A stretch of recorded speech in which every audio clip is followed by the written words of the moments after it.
Welcome back to another episode of KC Cares, Kansas City's nonprofit voice, produced by Charitable Communications and generously underwritten by the fabulous Ewing Marion Kauffman Foundation. I am Bobby Keys. And I'm Ruth Baum-Biggess, and we are still coming from safe places, more than 6 feet apart. But we couldn't help but want to continue to, connect with our listeners and bring information and stories from the nonprofit community. And we have with us David Oliver, who is consulting with various nonprofits, and he is kind of our guru with all things boards. David, welcome. Thank you. Thank you, Ruth and Bobby. So is your phone like ringing off the hook and your email box just filled to the brim? Well, it's busy.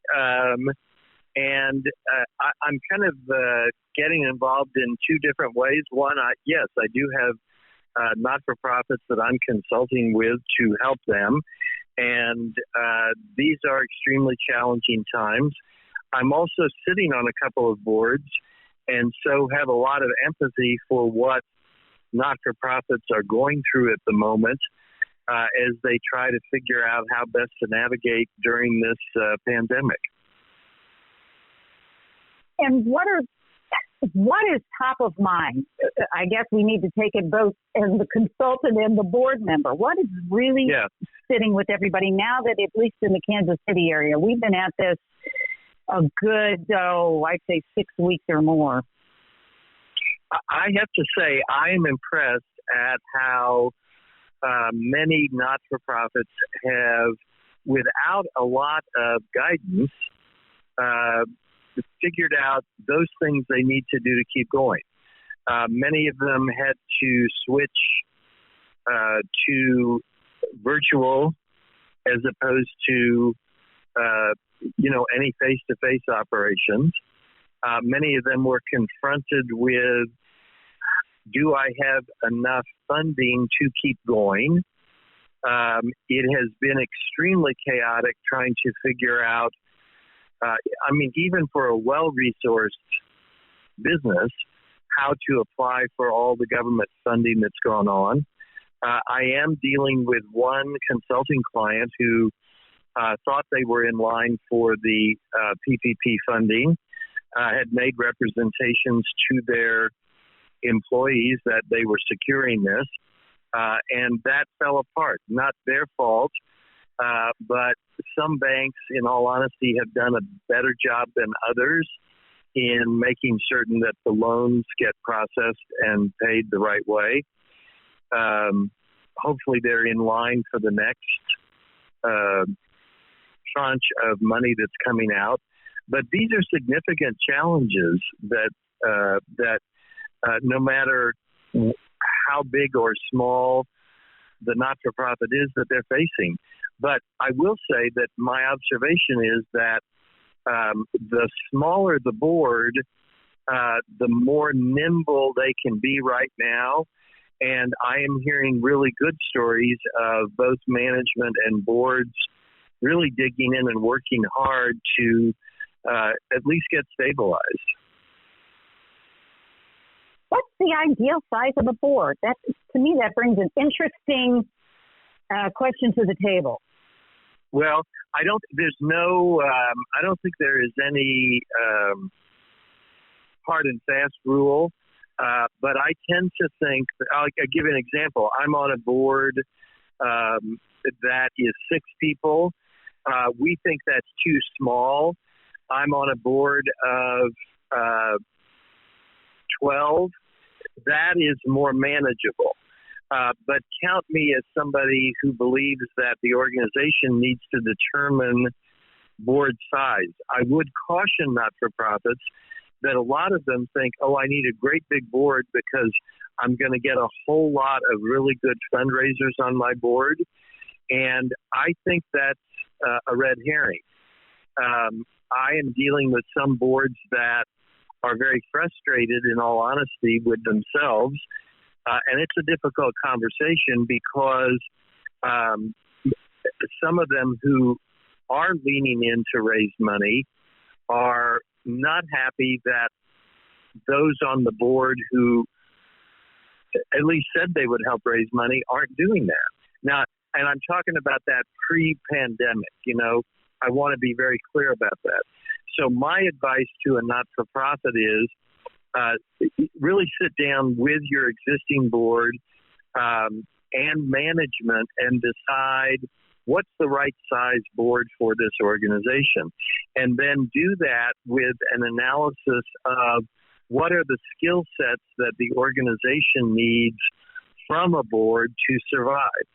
That's creating a matrix, not of names, but of, hey, a lot of boards think they need a lawyer. I think that's true. The lawyer offers a perspective. Some people think they need somebody in media relations. I think that's true. Advertising or public relations, a CPA, go through those sorts of things. And then you also put the layer on, I think boards should reflect the composition of constituencies served by the not-for-profit.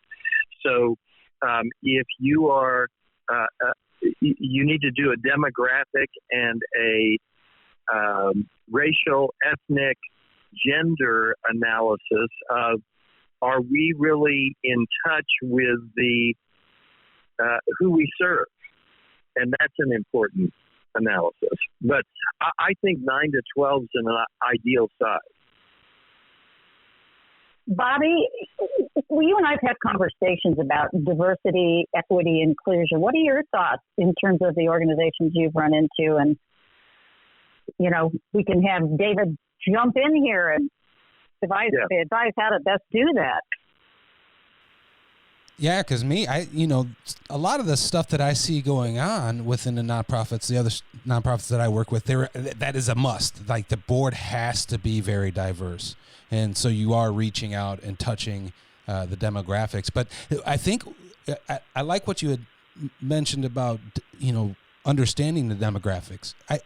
One problem that I continue to see is that nonprofits have a hard time from a technological standpoint understanding how to aggregate data and how to capture that data. Yeah. What are some of the ways that what are some of the best ways that you found out to be able to capture data of your audience? It's interesting. Snapshot. Yeah, it's interesting you say that, Bobby, because we are flooded with IT, and yet we get flooded with data, but we don't know how to use it. Mm-hmm. So what I've been and some not-for-profits, they don't have the money to do a lot of analytics.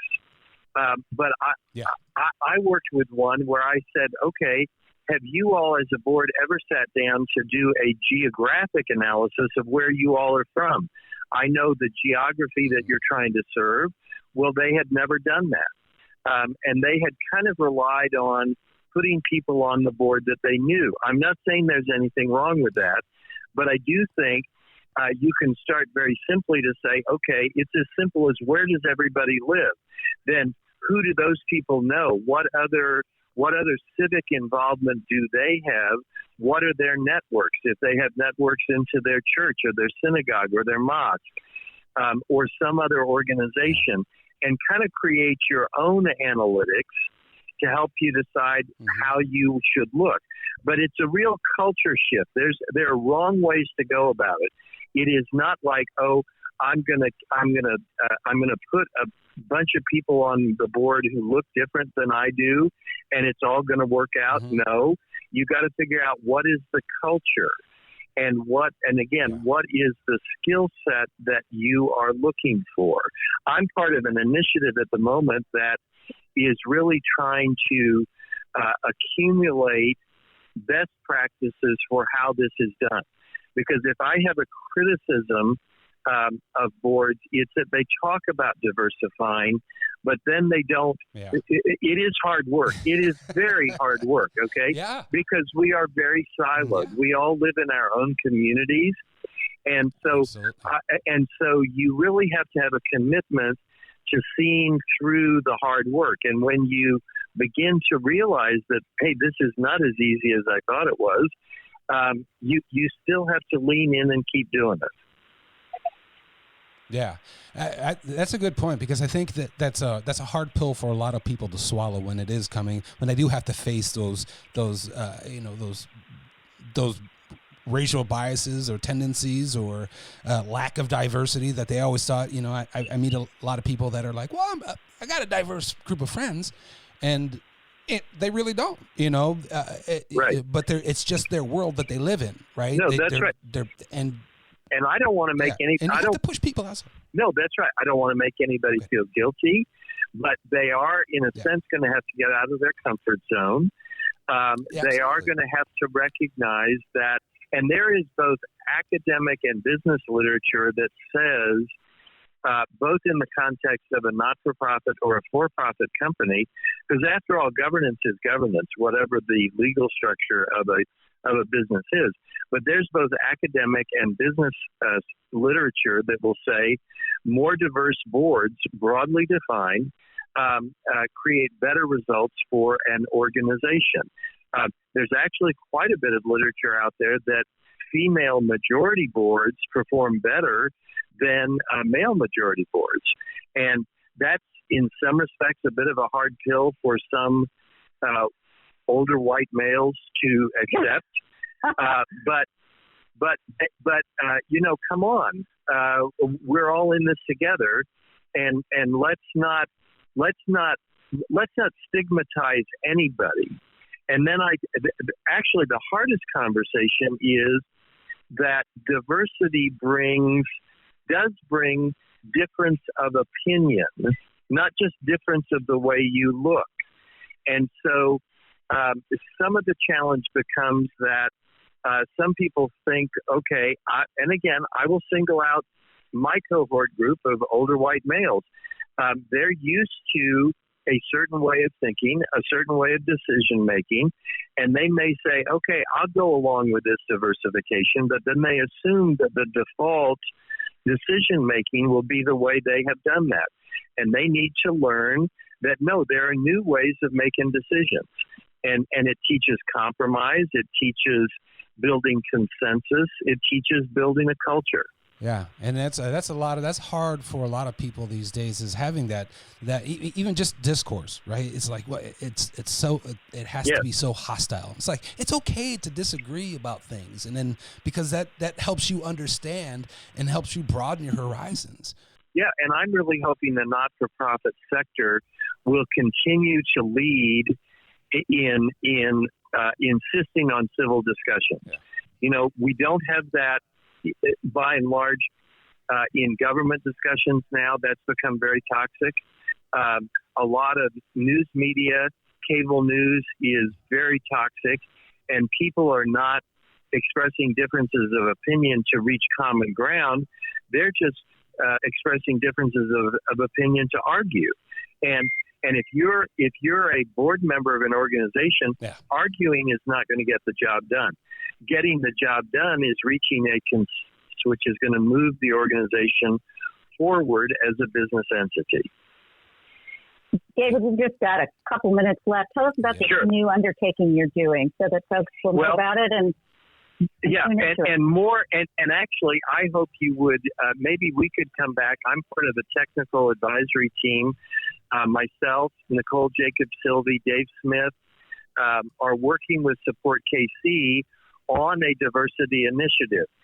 We're in the planning stages. We're in the design thinking stages because there are a lot of people out there. I don't know any board that says, oh, no, I don't want to diversify. I like the way I am.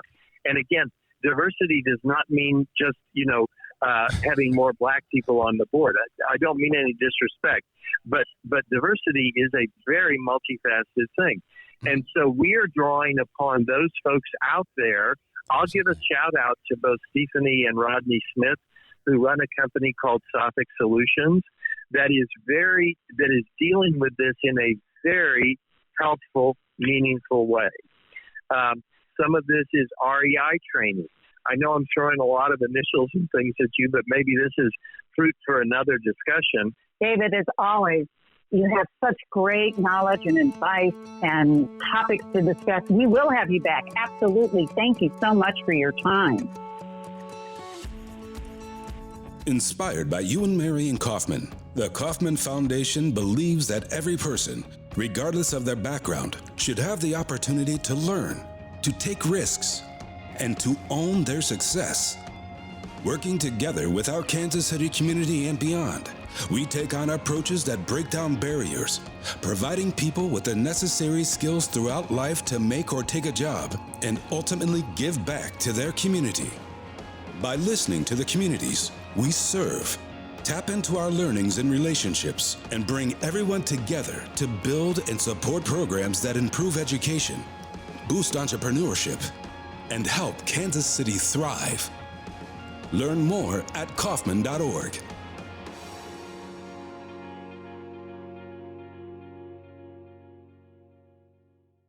COVID-19 is a severe lung infection. Trust the American Lung Association for science-based public health information, especially for the 36 million Americans who live with lung disease. We have resources to protect your lung health, access expertise from medical professionals, and peer-to-peer support through our online communities.